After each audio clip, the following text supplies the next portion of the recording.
नमस्कार, स्वागत है आपका। बात करने जा रहे हैं तेजस्वी यादव की, यानी बिहार चुनावों का जिक्र है और बिहार चुनावों का जिक्र है तो फिर तेजस्वी का जिक्र होना अपने आप में बहुत स्वाभाविक हो जाता है। हम बात कर रहे हैं मणि यादव की, जिनको लेकर के अब आरोप प्रत्यारोप का दौर शुरू हो गया है। यह आरोप लगाया है जेडीयू ने और जेडीयू ने आरोप लगाते हुए यह कहा है कि तेजस्वी बात भले ही नौकरियों की क्यों ना कर रहे हों, लेकिन जब नौकरी देने की बारी आती है तो अपनों को समेटते हैं और अपनों में भी उन लोगों को समेटते हैं जो विवादों से घिरे रहे हैं, जिन पर अपराध दर्ज हैं। यह दरअसल अब जेडीयू का कहना है। यानी कि नौकरियों को लेकर आपको पता है कि बिहार में युवा इस वक्त बड़े आक्रोशित हैं और लगातार किसी जाति, संप्रदाय, इन सारी चीजों से ऊपर उठकर बिहार का युवा इस वक्त पे रोजगार को लेकर तो नीतीश सरकार से बहुत ज्यादा चिढ़ा हुआ है, मुंह फेरा हुआ है, एक तरह से आप ये कह सकते हैं उन्होंने।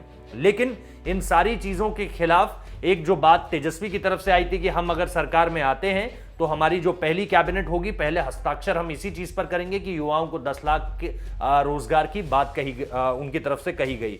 ये कहीं ना कहीं नारा जो है, ये कहीं ना कहीं जो ऐलान है वो बहुत दूर तक गया है बिहार में, मतलब अर्बन से लेकर रूरल एरियाज में भी गया है और रूरल एरिया में बिहार की इसकी सबसे ज्यादा जरूरत है, ये साफ तौर पर सामने निकलकर आ रहा है। ऐसे में अब जब सीमांचल का चुनाव बाकी है, यानी वो इलाका जहां पे एक तो मुस्लिमों की संख्या बहुत ज्यादा है और इसके अलावा अति पिछड़ा वर्ग भी वहां पर बहुत ज्यादा है, ऐसे में दो बातें बहुत ज्यादा साफ हो जाती हैं। एक तो ये ऐलान जिसको लेकर के रोजगार को लेकर तेजस्वी को घेरने की कोशिश की गई और उसमें उनके पीए मणि यादव का जिक्र किया गया है, जिन पर आरोप थे और उन्हीं को जो है तेजस्वी ने नौकरी दी। तो ये कहीं ना कहीं अब जेडीयू की तरफ से कहा जा रहा है कि अगर ये इनकी सरकार दोबारा आती है तो नौकरियों के जो संख्या इन्होंने बताई है उसमें अधिक से अधिक लोग इनके अपने होंगे और वो लोग होंगे जिन पर कहीं ना कोई आपराधिक छवि वाले लोग होंगे। कुल मिलाकर बात ये कही गई है जेडीयू की तरफ से।